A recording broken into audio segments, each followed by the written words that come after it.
Hey kids, today's show is brought to you by the letter 4 and the number potato! I'm a stupid private. Hey there, pony fan. Welcome to another of my pointless pony musings. Today we're talking about that stylish, powerful, and mysterious Alicorn Amulet.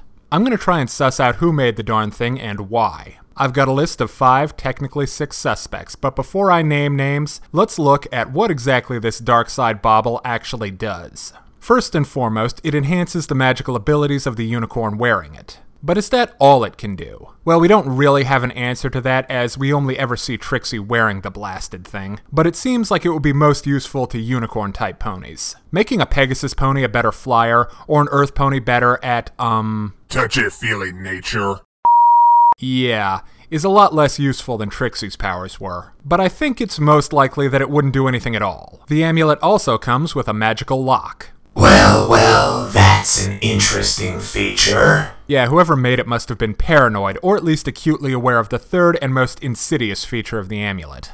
It has a corruptive influence over the wearer, and with full knowledge of that, did not want others to remove the amulet from its wielder. But how does it corrupt the wearer? Does it simply bring the worst aspects of the pony's personality to the surface? Well, it might, but I don't know if her behavior while wearing the amulet was necessarily Trixie. In her first appearance in Ghostbusters, how did Trixie use her powers? Yes, she used them to hurt and embarrass others, but it was all about making herself look good by comparison. Deep down, Trixie wants admiration and love, not fear and obedience. But that's what the amulet drove her to do. Now let's assemble a profile of the amulet's creator. He or she was obviously extremely powerful magically, that's a prerequisite.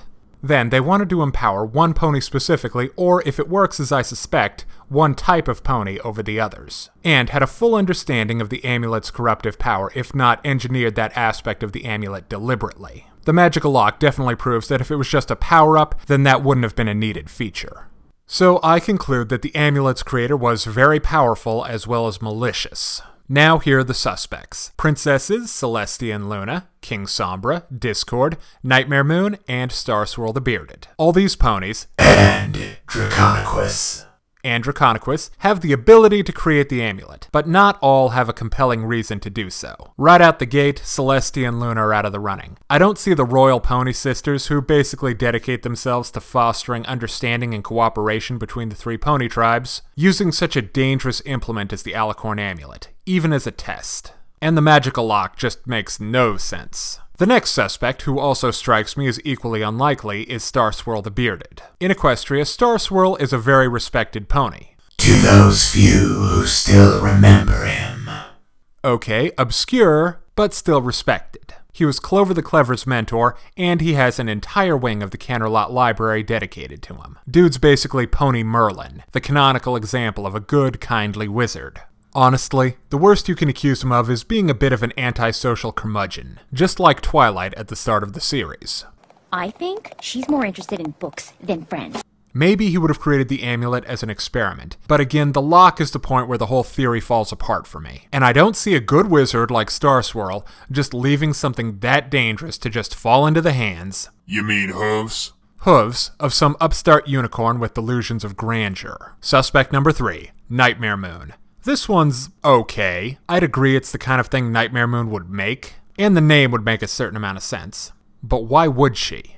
This suspect has kind of a failure of motivation. The only scenario I can come up with is the Dark Princess would have created the darn thing as a reward for any ponies that remained loyal to her. But the fallen Alicorn doesn't really need followers. She wants to punish the world that turned its back on her, not pass out rewards for token loyalty. Let's move on to the most likely suspects, starting with the Prince of Chaos, Discord. For him to be the culprit, it would have to be Discord at his most insidious. Discord the Manipulator, Discord the Corrupter. Not Discord the dashing and rather fabulous master of the strange and bizarre. The amulet empowers one type of pony over the others, makes the wearer into a destructive tyrant, and is impossible for any other pony to remove. I can totally see Discord giving his little bauble to some poor, abused, and angry pony, knowing that despite any good intentions, it would all turn out bad in the end. But my favorite suspect has to be King Sombra. The sinister unicorn explains every aspect of the amulet.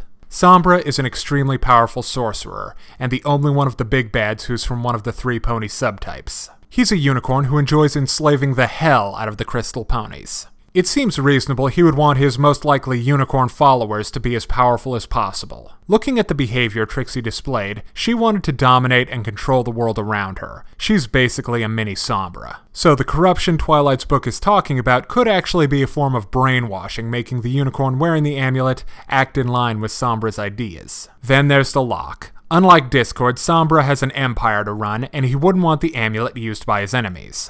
Now, I'm taking some liberties with what we know about that particular feature of the amulet, but if the only pony who could remove the amulet is the pony who put it on and not the pony wearing it, and Sombra put the amulet on one of his followers himself, then the only pony who could remove the amulet would be Sombra. Well, that's my take on the vicious jerk behind the Alicorn Amulet. If you have a different theory, let me know in the comments. Thanks for watching. I'm the Stupid Private. That's all, folks.